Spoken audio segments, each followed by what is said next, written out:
Olá pessoal, tudo bem com vocês? Bom, vamos dar continuidade aos nossos estudos relacionados à matéria de Código de Ética. Nesse vídeo, nós vamos tratar do Decreto 6.029 de 2007, que institui o Sistema de Gestão, de Ética Pública. Dá uma olhadinha aí comigo para que vocês possam visualizar e compreender. Tá vendo aí? Olha só. Nós temos então o Decreto 6.029 de 1º de fevereiro de 2007, institui o Sistema de Gestão de Ética do Poder Executivo Federal. Então nós vamos tratar dele, vamos passar por todo o decreto e verificar, obviamente, o que é mais importante guardarmos a respeito do assunto, tá bom? Então, bora lá, vamos começar aqui. Bom, pessoal, como vocês podem observar aí comigo, nós temos o artigo 1º que diz assim: fica instituído o sistema, só pegar aqui a marca-texto que fica melhor, vamos lá. O Sistema de Gestão da Ética do Poder Executivo Federal, com a finalidade de promover atividades que dispõem sobre a conduta ética no âmbito do Executivo Federal, competindo-lhe integrar os órgãos, programas e ações relacionadas com a ética pública. Então, cria-se então um sistema de gestão da ética pública e aí a ideia é integrar os órgãos. Contribuir para a implementação de políticas públicas, tendo a transparência e o acesso à informação como instrumentos fundamentais para o exercício de gestão da ética pública. Promover, com apoio dos segmentos pertinentes, a compatibilização e interação das normas, dos procedimentos técnicos e da gestão relativos à ética pública. Articular ações com vistas a estabelecer e também efetivar procedimentos de incentivo e incremento ao desempenho institucional da gestão da ética pública no Estado brasileiro. Então, como a gente pode observar, perceber, o código, esse decreto 6.029 de 2007, ele faz o quê? Ele procura criar um sistema integrado em que todos os órgãos aí do Poder Executivo Federal participarão a partir das suas comissões, ok? Para incorporar, para promover, para contribuir para o melhoramento da ética na administração pública. Ou seja, isso significa dizer fazer uma boa gestão, um bom planejamento, ter um desempenho adequado, incentivar os servidores públicos nesse sentido também. Tá certo? Beleza? Bom, e aí é o seguinte, o próximo artigo aqui, que é o artigo 2º, ele vai informar para nós quem integra o sistema de gestão. Olha só, integram o Sistema de Gestão da Ética do Poder Executivo Federal, a Comissão de Ética Pública, a CEP, instituída pelo Decreto 26 de 99, as comissões de ética de que trata o Decreto 1171 de 94 e demais comissões de ética equivalentes nas entidades e órgãos do Poder Executivo Federal. Então, para a gente entender, vamos lá. Comissão de Ética Pública, a CEP, existe uma única, tá? Uma única, só existe uma, certo? Aqui nós temos até uma ideia de hierarquia aqui das comissões, tá? As comissões de ética de que trata o Decreto 1171/94 são as comissões dos órgãos e das entidades, ok? E demais comissões são outras comissões necessárias que podem existir também nos órgãos e entidades do Poder Executivo Federal, porque às vezes, dependendo do tamanho do órgão, do tipo de órgão, não dá para você ter uma única comissão. Então, é preciso ter comissões, por exemplo, comissões regionais. E essas comissões regionais atuarão para que elas possam repassar as informações para a comissão aí principal, vamos dizer assim, tudo bem? Tanto é que essas demais comissões que é tratada aqui no item 3, é a única vez que a gente vai falar sobre elas. Não tem nenhuma informação a respeito de como, quem são os membros, quantos membros e assim por diante. Já o item 1 e 2, nos próximos artigos aí, nós vamos tratar a respeito delas, quais são as suas atribuições, as suas funções, quantos membros participam de cada uma dessas comissões, ok? Vamos verificar, dando continuidade aqui. Artigo 3º. O artigo 3º justamente vai tratar do quê? Da CEP, da Comissão de Ética Pública.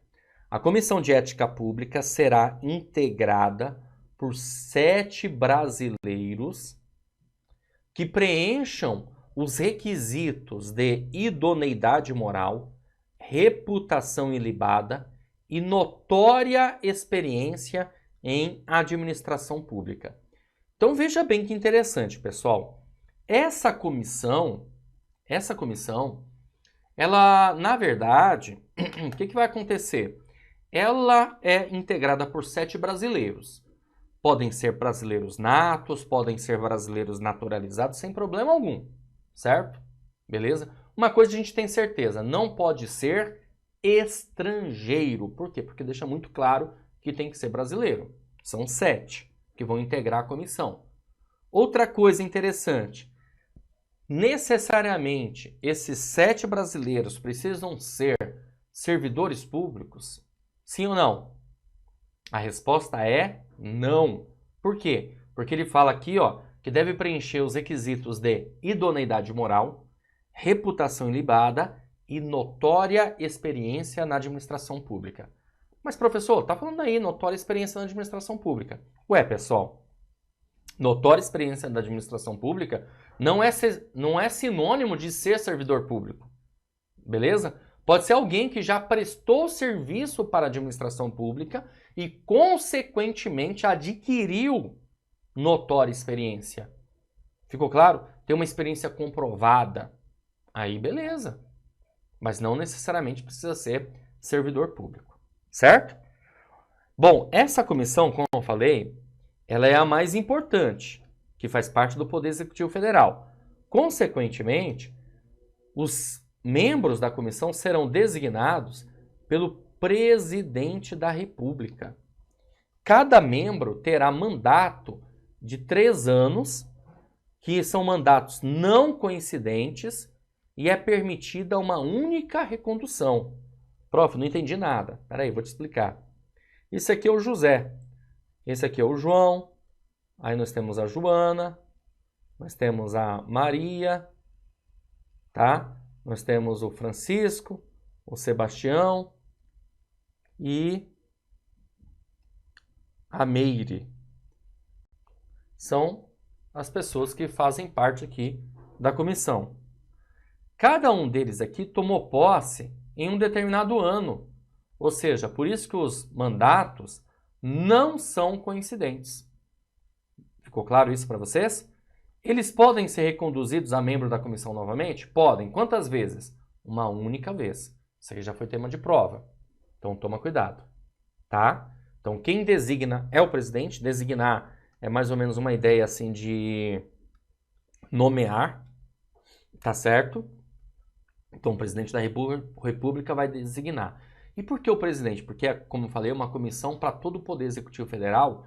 E essa comissão servirá como uma instância consultiva, tanto para o presidente como também para os ministros de Estado, por exemplo. Então, olha só a importância dessa comissão, certo? Bom, dando continuidade, outra coisa importante para a gente observar aqui, que a atuação no âmbito da Comissão de Ética Pública não enseja qualquer remuneração por seus membros, e os trabalhos nela desenvolvidos são considerados prestação de relevante serviço público. Ou seja, os membros da comissão, pessoal, eles não recebem para serem membros, para efetuar o seu trabalho, desenvolver o seu trabalho como membro da comissão. Poxa, mas os caras vão viver do quê? Pessoal, é o seguinte, o camarada vai ser membro da comissão. Quem pode ser? Qualquer brasileiro, você já sabe. Mas vamos ser bem sinceros, né? Claro que não vai ser qualquer brasileiro. Porque essa comissão, ela vai ser uma instância consultiva do presidente da República, dos ministros de Estado e dos órgãos e entidades também do alto escalão. Então, logo, consequentemente, é óbvio que a pessoa a ser escolhida para fazer parte da comissão tem que ser uma pessoa também de excelente conhecimento. do alto escalão, de uma certa maneira também, né? Tem que estar no mesmo nível, pelo menos. Então é óbvio que essa pessoa não está preocupada ali, no caso, com salário, né? Diferente de mim, de você, a gente vai se preocupar. Pô, eu vou fazer parte de uma comissão, vou ter que ir lá para Brasília, não vou receber o meu dia, e aí, como que eu faço? Né? Eles não vão ter essa preocupação. Ficou claro? Beleza?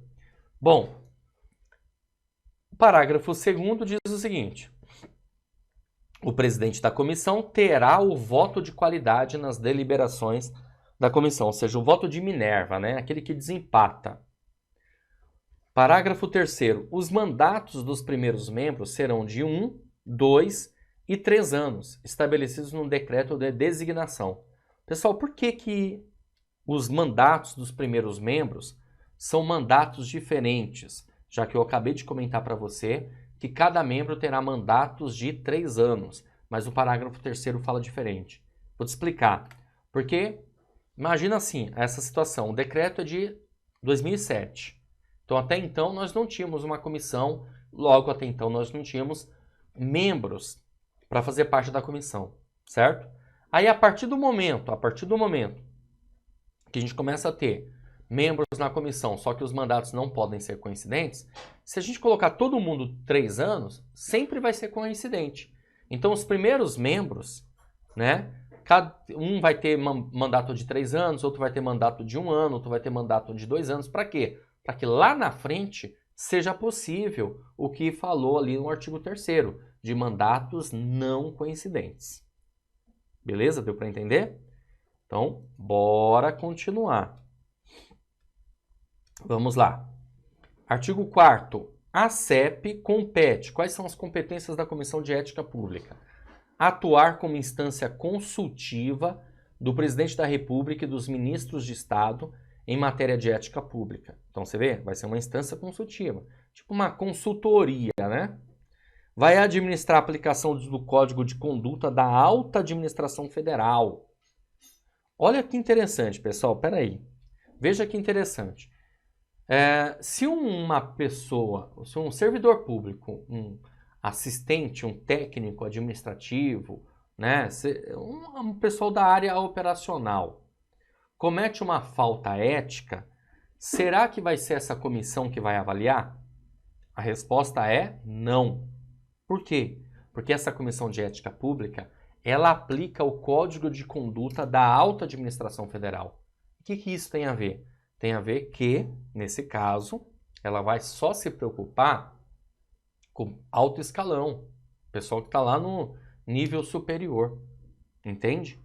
A não ser que a pessoa seja membro da comissão de ética do órgão. Aí sim, por ela ter uma maior responsabilidade. Se ela faltar com a ética, aí essa comissão de ética, chamada Comissão de Ética Pública, ela vai apurar o caso, né, ali da falta de ética. Certo? Continuando. Vamos lá.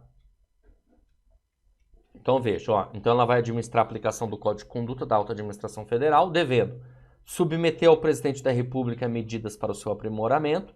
Por quê? Porque ela está, né, subordinada ao Presidente. Dirimir dúvidas a respeito da interpretação de suas normas, deliberando sobre casos omissos. Apurar, mediante denúncia ou de ofício, condutas em desacordo com as normas nele previstas, quando praticadas pelas autoridades a ele submetidas. Tá? Então, também, dirimir dúvidas de interpretação das normas de Código de Ética Profissional do Servidor Público Civil do Poder Executivo Federal, de que trata o Decreto 1171/94. Coordenar, avaliar e supervisionar o sistema de gestão da ética pública do Poder Executivo Federal, aprovar o seu regimento interno e escolher o seu presidente. Então veja, repare que a Comissão de Ética Pública, ela vai aplicar o Código de Conduta, da Alta Administração Federal e vai dirimir dúvidas sobre a interpretação do Código de Ética, Decreto 1171/94, que foi o que nós estudamos.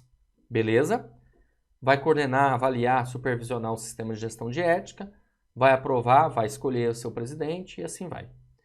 Outra coisa importante também para nós guardarmos é que essa comissão ela terá uma secretaria executiva, tipo um departamento, né? O coração da comissão, o coração pulsante da comissão.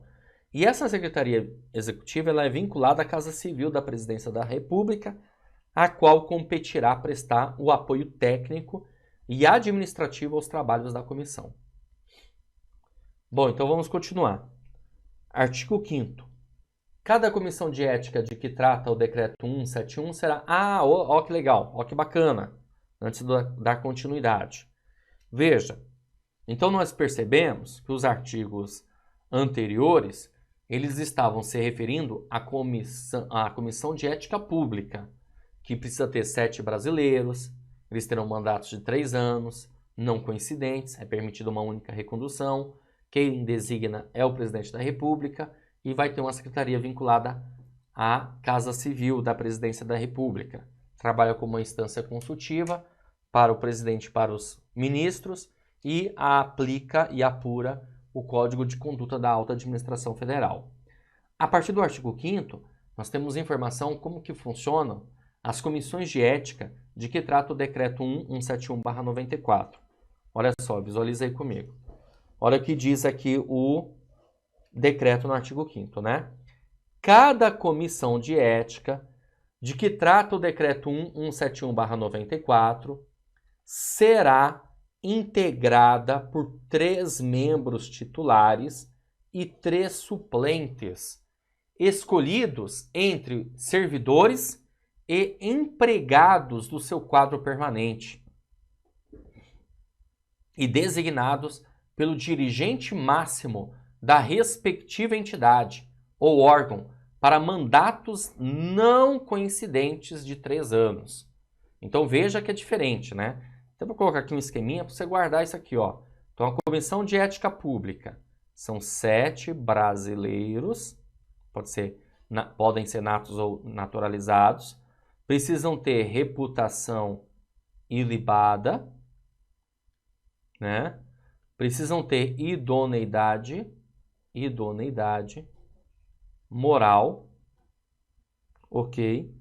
E precisam ter experiência na administração pública, notória experiência, certo? E eles terão mandatos de 3 anos,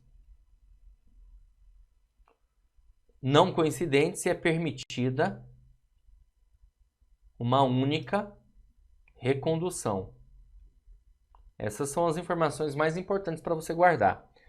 Já a comissão de ética do decreto 1171/94, ou seja, dos órgãos das entidades, nós teremos 3 membros titulares, tá? 3 membros suplentes, ou seja, reservas. Na falta do titular, você tem ali o reserva, tá? Eles também terão mandatos de 3 anos, tá certo? Agora, quantas reconduções? Várias, não informa isso. Então pode ter recondução ilimitada. Você fala, nossa, mas por que essa diferença? Porque é o seguinte, pessoal. Nos casos dos órgãos das entidades públicas, às vezes, eles são tão minúsculos, pequenos, né? Que se você colocar uma restrição como essa, você em pouco tempo não vai ter ninguém para fazer parte da comissão de ética do órgão. Então, podem ser várias reconduções. Beleza? Continuando. Artigo 6º. É dever do titular de entidade ou órgão da administração pública federal, direta e indireta, assegurar as condições de trabalho para que as comissões de ética cumpram suas funções, inclusive para que do exercício das atribuições de seus integrantes não lhes resulte qualquer prejuízo ou dano. Também conduzir em seu âmbito a avaliação da gestão da ética conforme o processo coordenado pela Comissão de Ética Pública.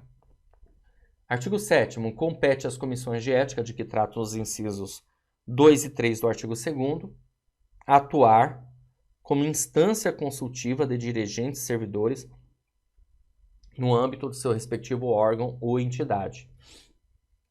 Aplicar o Código de Ética Profissional do Servidor Público Civil do Poder Executivo Federal, aprovado pelo Decreto 1171 de 94. Você percebe a diferença, então? Lá na Comissão de Ética Pública, aplica-se o Código de Conduta da Alta Administração. Aqui, no caso, aplica-se o Código de Ética do Decreto 1171/94, que foi o que nós estudamos, ok? Continuando, como ele vai aplicar o Código de Ética do Decreto 1171/94, então deve submeter à Comissão de Ética Pública propostas para o seu aperfeiçoamento, dirimir dúvidas a respeito da interpretação de suas normas e deliberar sobre casos omissos, apurar mediante denúncia ou de ofício conduta em desacordo com as normas éticas pertinentes e recomendar, acompanhar e avaliar, no âmbito do órgão ou entidade a que estiver vinculada, o desenvolvimento de ações objetivando a disseminação, a capacitação, o treinamento sobre as normas de ética e disciplina. Ok? Também deve representar a respectiva entidade ou órgão na rede de ética do Poder Executivo Federal a que se refere o artigo 9º. Deve também supervisionar a observância do Código de Conduta da Alta Administração Federal e comunicar à CEP situações que possam configurar descumprimento de suas normas. Então, percebemos aí as atribuições, né, como vocês viram comigo, as atribuições da Comissão de Ética dos órgãos das entidades, de que trata o Decreto 1171/94, ok? Continuando, vamos lá. Parágrafo 1º. O parágrafo 1º diz o seguinte: cada comissão de ética contará com uma secretaria executiva vinculada administrativamente à instância máxima da entidade ou órgão, para cumprir plano de trabalho por ela aprovado e prover o apoio técnico e material necessário ao cumprimento das suas atribuições. Parágrafo 2º. As secretarias executivas das comissões de ética serão chefiadas por servidor ou empregado do quadro permanente da entidade ou órgão ocupante de cargo de direção compatível com a sua estrutura, alocado sem aumento de despesa. Me lembrou uma coisa aqui, que eu vou até voltar um pouquinho, que é interessante, eu vou frisar isso aqui para vocês, que é assim, ó. Veja que aqui fala que cada comissão de ética de que trata o Decreto 1171/94 será integrada por 3 membros titulares e 3 membros suplentes, escolhido entre servidores e empregados do seu quadro permanente. Veja, se a pessoa passou no concurso, tomou posse, ainda está na fase de estágio probatório, pessoal, será que ela pode, no caso, fazer parte da comissão de ética? A resposta é não. Se ela é temporária, ela pode fazer parte da comissão de ética? Também não. Ela tem que fazer parte do quadro permanente. Entendeu? Então ela tem que ter estabilidade. Certo? Beleza. O que mais? Vamos ver. Então é dever assegurar as condições de trabalho para que as comissões de ética cumpram suas funções, inclusive para que do exercício das atribuições seus integrantes não lhes resulte aí qualquer prejuízo ou dano, né? Também deve conduzir em seu âmbito a avaliação da gestão de ética conforme o processo coordenado pela Comissão de Ética Pública. Continuando, vamos lá? A gente já viu isso aqui também, artigo 7º, já vimos também, artigo 8º. Compete às instâncias superiores do órgão e entidades do Poder Executivo Federal abrangendo a administração direta e indireta, observar e fazer observar as normas de ética e disciplina. Também constituir comissão de ética e garantir os recursos humanos, os recursos materiais, os recursos financeiros, para que a comissão cumpra com as suas atribuições. E também atender com prioridade as solicitações da Comissão de Ética Pública. Certo? Continuando, artigo 9º. O artigo 9º diz o seguinte: fica constituída a rede de ética do Poder Executivo Federal, integrada pelos representantes das comissões de ética, de que tratam os incisos 1, 2 e 3 do artigo 2º, com o objetivo de promover a cooperação técnica e a avaliação da gestão da ética. Os integrantes da rede de ética se reunirão sob a coordenação da Comissão de Ética Pública pelo menos uma vez por ano para avaliar programas e ações para a promoção da ética na administração pública. Artigo 10. Os trabalhos da CEP e das demais comissões de ética devem ser desenvolvidos com celeridade e observância dos seguintes princípios. Primeiro, proteção à honra e à imagem da pessoa investigada, proteção à identidade do denunciante, que deverá ser mantida sob reserva, se este assim o desejar, independência e imparcialidade dos seus membros na apuração dos fatos e com as garantias asseguradas neste decreto. Ok?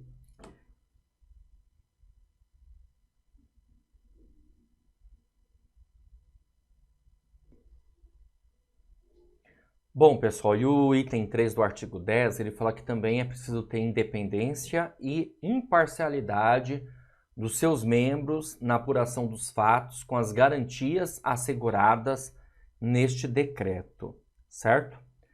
Dando continuidade, artigo 11. O artigo 11 eu quero chamar a atenção de vocês para uma situação, porque ele diz assim: qualquer cidadão, qualquer agente... Opa, peraí que tá saindo tudo torto aqui. Qualquer agente público, qualquer pessoa jurídica de direito privado, associação ou entidade de classe poderá provocar a atuação da CEP ou de comissão de ética, visando a apuração de infração ética imputada a agente público, órgão ou setor específico do ente estatal. Bom, o que eu quero frisar aqui para vocês é o seguinte. Repare que aqui fala de pessoa jurídica de direito privado. Interessante a gente observar o seguinte, que existem também pessoas jurídicas de direito público. Ok? Porém, não é citado no artigo 11. Isso significa dizer que as pessoas jurídicas de direito público não podem provocar a atuação das comissões, tá bom? Não podem provocar a atuação das comissões, certo? Quero que vocês guardem isso. Ah, professor, mas eu não sei a diferença entre pessoa jurídica de direito público e pessoa jurídica de direito privado. Bom, galera, é o seguinte. As pessoas jurídicas de direito privado, melhor começar pelas pessoas jurídicas de direito público. As pessoas jurídicas de direito público são os entes federados, a União, os estados, os municípios e o Distrito Federal. E também as autarquias, tá? São pessoas jurídicas de direito privado. Por quê? Porque foram criadas por lei. Já as pessoas jurídicas de direito público são criadas por lei. Elas não podem provocar a atuação das comissões, percebeu isso, né? As pessoas jurídicas de direito privado, essas sim, podem provocar a atuação da comissão, das comissões. Tá bom? Beleza? Essas são autorizadas por lei ou é uma entidade privada. Ficou claro isso para vocês?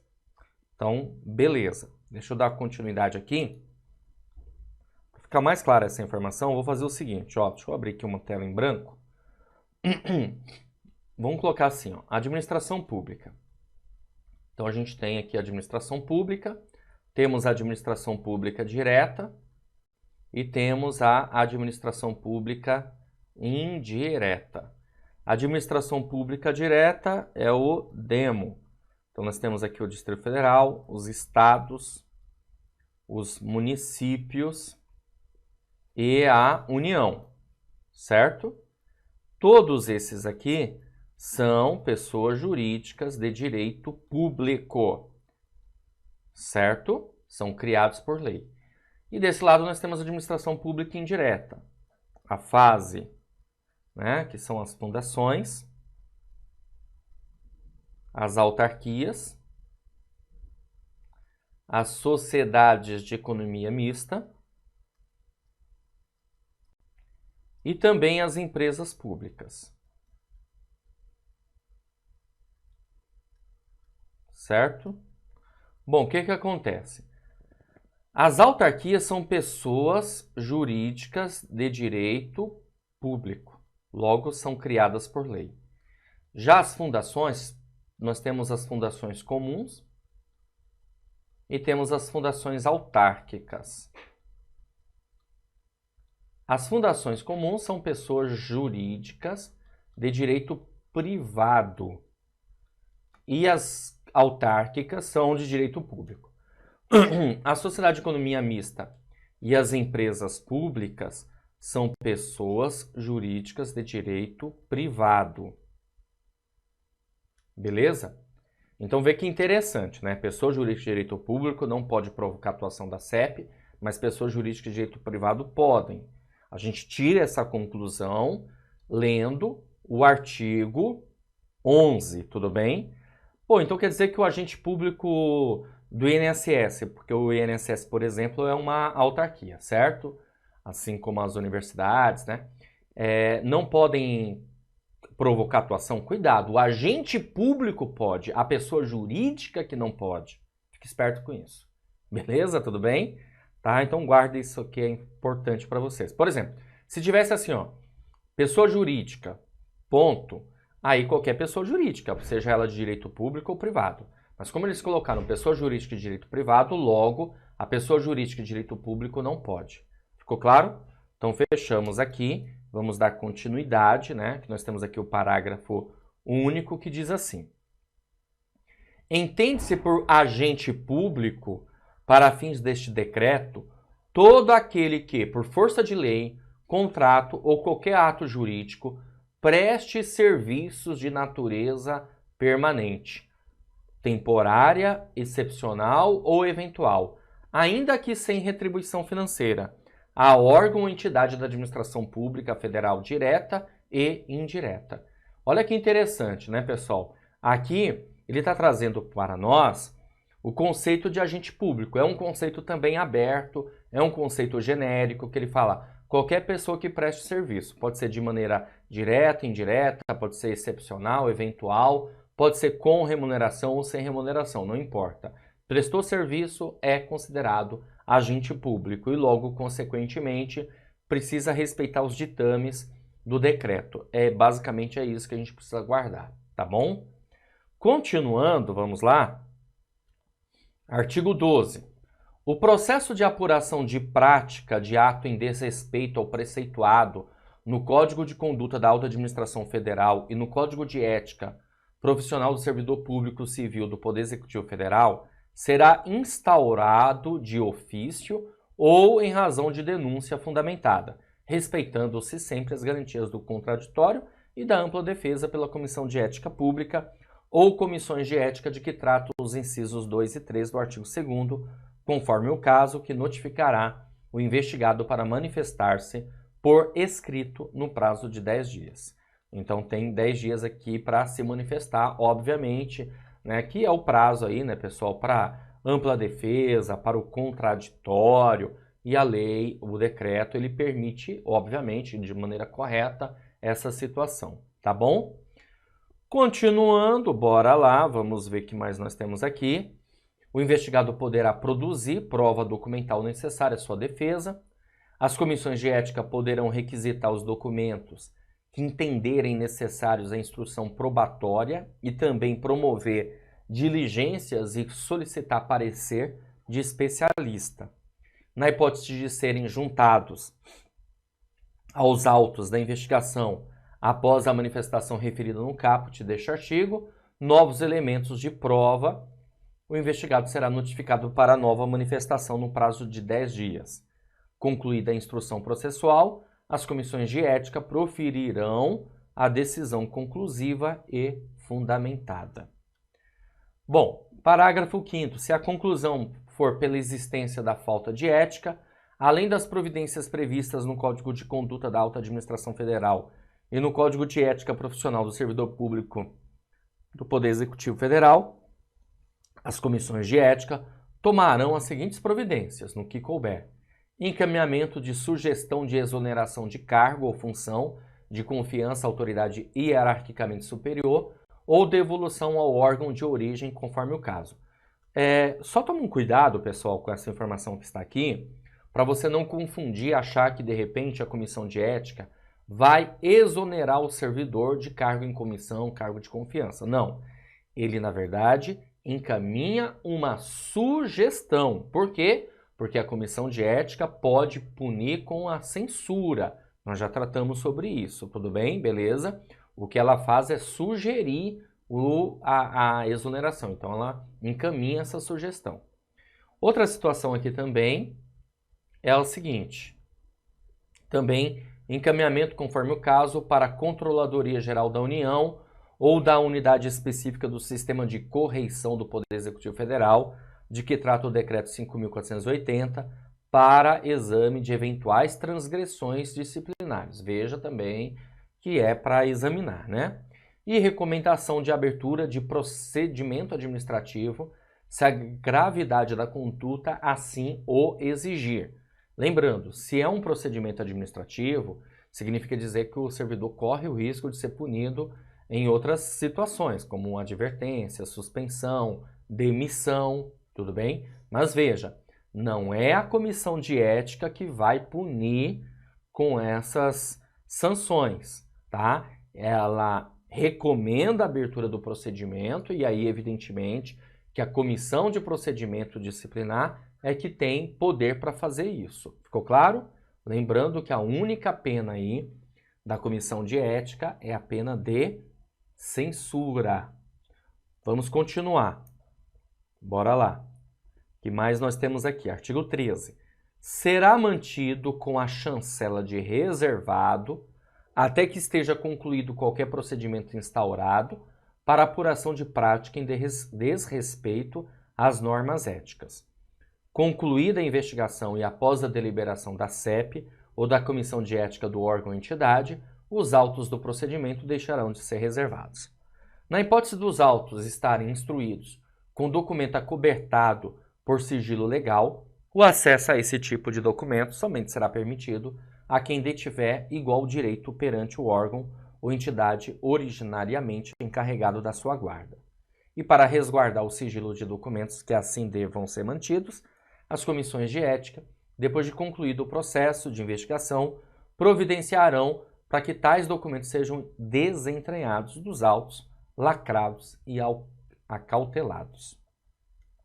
Continuando, artigo 14, a qualquer pessoa que esteja sendo investigada, é claro, é assegurado o direito de saber o que lhe está sendo imputado, de conhecer o teor da acusação, de ter vista dos autos no recinto das comissões de ética, mesmo que ainda não tenha sido notificado da existência do procedimento investigatório. Aqui é interessante, né, pessoal, nós observarmos que ainda antes de uma notificação mesmo, a pessoa já tem o direito de saber o que está sendo imputado, ou seja, qual é a denúncia ali, né, no caso, do que ela pode ali responder. Para quê? Para que ela possa se preparar, para que ela possa preparar a sua defesa, ok? Bom, continuando, parágrafo único diz o seguinte: o direito assegurado neste artigo inclui o de obter cópia dos autos e de certidão do seu teor. Artigo 15. Todo ato de posse, investidura, em função pública ou celebração de contrato de trabalho dos agentes públicos referidos no parágrafo único do artigo 11 deverá ser acompanhado da prestação de compromisso solene de acatamento e observância das regras estabelecidas pelo Código de Conduta da Alta Administração Federal, pelo Código de Ética Profissional do Servidor Público Civil do Poder Executivo Federal e pelo Código de Ética do órgão ou entidade, conforme o caso. Ou seja, a pessoa ela toma posse do cargo, ela vai ter ali um ato solene, tipo um juramento, né, informando que ela vai respeitar as regras dos códigos de ética, entende? Tá? Então, ou seja, a pessoa tem total ciência que existem os códigos de ética e que ela precisa cumprir os procedimentos, certo? Bom, parágrafo único. A posse em cargo ou função pública que submeta a autoridade às normas do Código de Conduta da Alta Administração Federal deve ser precedida de consulta da autoridade à Comissão de Ética Pública acerca de situação que possa suscitar conflito de interesses. Então, se há algum conflito de interesse, é interessante repassar, né, se submeter a isso, à comissão, para que amanhã ou depois não tenha nenhum tipo de problema. Artigo 16. As comissões de ética não poderão excusar-se de proferir decisão sobre matéria de sua competência, alegando omissão do Código de Conduta da Alta Administração Federal, do Código de Ética Profissional do Servidor Público Civil do Poder Executivo Federal ou do Código de Ética do órgão ou entidade, que, se existente, será suprida pela analogia e inovação aos princípios da legalidade, da impessoalidade, da moralidade, da publicidade e também da eficiência. Havendo dúvida quanto à legalidade, a comissão de ética competente deverá ouvir previamente a área jurídica do órgão ou entidade. Cumpre a CEP responder às consultas sobre os aspectos éticos que lhe forem dirigidas pelas demais comissões de ética e pelos órgãos e entidades que integram o Executivo Federal, bem como pelos cidadãos e servidores que venham a ser indicados para ocupar cargo ou função abrangida pelo Código de Conduta da Alta Administração Federal. Continuando, as comissões de ética, sempre que constatarem a possível ocorrência de ilícitos penais, civis, de improbidade administrativa ou de infração disciplinar, encaminharão cópia dos autos às autoridades competentes para apuração de tais fatos, sem prejuízo das medidas de sua competência. Como já sabemos, né, a competência aí da comissão de ética é apurar e aplicar pena de censura. Além disso, ela não pode ultrapassar, mas ela pode encaminhar a cópia dos autos, se assim ela entende que houve ali infração penal, civil, como está dizendo aqui, né, improbidade administrativa, entre outras, para que as autoridades competentes possam apurar e assim, obviamente, se for o caso, punir, penalizar ali o servidor público, ok? Artigo 18. As decisões das comissões de ética na análise de qualquer fato ou ato, submetido à sua apreciação ou por ela levantado, serão resumidas em ementa e, com a omissão dos nomes dos investigados, divulgadas no sítio do próprio órgão, bem como remetidas à Comissão de Ética Pública. Artigo 19. Os trabalhos nas comissões de ética, de que tratam os incisos 2 e 3 do artigo 2º, são considerados relevantes e têm prioridade sobre as atribuições próprias dos cargos dos seus membros quando estes não atuarem com exclusividade na comissão. Continuando, artigo 20. Os órgãos e entidades da Administração Pública Federal darão tratamento prioritário às solicitações de documentos necessários à instrução dos procedimentos de investigação instaurados pelas comissões de ética. Na hipótese de haver inobservância do dever funcional previsto no caput, a comissão de ética adotará as providências previstas. As autoridades competentes não poderão alegar sigilo para deixar de prestar informação solicitada pelas comissões de ética. Artigo 21. A infração de natureza ética cometida por membro de comissão de ética de que tratam os incisos 2 e 3 do artigo 2º será apurada pela Comissão de Ética Pública. A Comissão de Ética Pública manterá banco de dados de sanções aplicadas pelas comissões de ética, de que tratam os incisos 2 e 3 do artigo 2º e de suas próprias sanções para fins de consulta pelos órgãos ou entidades da administração pública federal em casos de nomeação para cargo em comissão ou da alta relevância pública. O banco de dados, neste artigo, engloba as sanções aplicadas a qualquer dos agentes públicos. Então, pessoal, fica assim, né? Na verdade, um banco, né, de dados ali, de sanções que foram aplicadas aos agentes públicos. Isso vai acabar servindo para instruir sobre possíveis promoções, cargos de confiança. Imagina, a pessoa toda hora ali ela sofre uma punição, uma penalidade de censura, porque falta com a ética. Não cabe, evidentemente, acabar dando um cargo de confiança para essa pessoa, quase como se fosse um prêmio, né? Infelizmente, a gente vê muito isso acontecer no âmbito da administração, principalmente na representatividade aí da área política, infelizmente, mas aqui no caso eu acredito que nos órgãos isso tem uma relevância aí de não acontecer, tá certo? Para não aparecer que é uma coisa impune, né? Vamos continuar. Artigo 23. Os representantes das comissões de ética de que tratam os incisos 2 e 3 do artigo 2º atuarão como elementos de ligação com a CEP, que disporá em resolução própria sobre as atividades que deverão desenvolver para o cumprimento desse mister.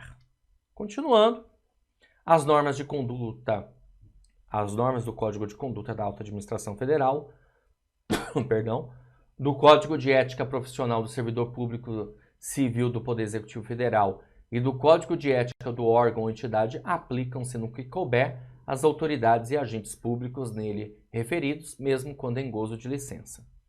E aqui o artigo 25 ficam revogados os incisos 17, 19, 20, 21, 23, 25 do Código de Ética Profissional do Servidor Público Civil do Poder Executivo Federal, aprovado pelo Decreto 1171, os artigos 2º e 3º do Decreto de 26 de maio de 99, que cria a Comissão de Ética Pública, e os decretos de 30 de agosto de 2000 e de 18 de maio de 2001, que dispõem sobre a Comissão de Ética Pública.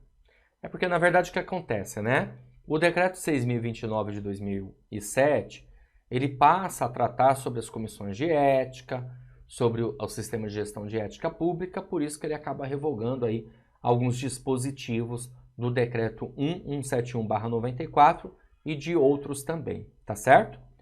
Bom, seguinte, pessoal, assim a gente finaliza aqui o Código de Ética, o Decreto, né, 6.029, e vamos resolver aqui algumas questões relacionadas ao tema, para que vocês possam observar como que já foi, já caiu, né, em provas de concursos. Nós temos essa questão da FCC, INSS, Perito Médico Previdenciário, que diz assim: Manuel, servidor público civil do Poder Executivo Federal, está sendo investigado para apuração de eventual infração ética. Nos termos do Decreto 6.029, Manuel tem o direito de saber o que está sendo, né, imputado, de conhecer o teor da acusação e ter vista dos autos. Onde ele tem esse direito? Alternativa A, no recinto da Comissão de Ética, mesmo que ainda não tenha sido notificada a existência do procedimento investigatório. Pessoal, exatamente isso. Alternativa A já é o nosso gabarito, conforme nós estudamos aqui nessa aula, tá? No recinto da Comissão de Ética, porém, apenas se tiver sido devidamente notificado? Não precisa dessa notificação. Dentro ou fora da comissão? Errado, é no recinto da comissão. Ó, alternativa D também. E no recinto da comissão, não estando, no entanto, incluído em tal direito de obter cópia dos autos. É claro que tem o direito de obter cópia dos autos até para formular a sua defesa, ok? E nós temos mais uma questão aqui, também caiu para perito médico previdenciário no INSS. Diz assim: no que concerne à Comissão de Ética Pública, consoante as disposições previstas no Decreto número 6.029 de 2007, pode-se afirmar que, alternativa A, contará com uma secretaria executiva vinculada ao Ministério da Justiça, a qual competirá prestar o apoio técnico e administrativo aos trabalhos da comissão. Errado, pessoal. Sim, haverá uma secretaria executiva, mas é vinculada à Casa Civil e não ao Ministério da Justiça, tá? B. Seus integrantes serão designados para mandatos de 3 anos, não coincidentes, sendo vedada a recondução. Errado. É permitida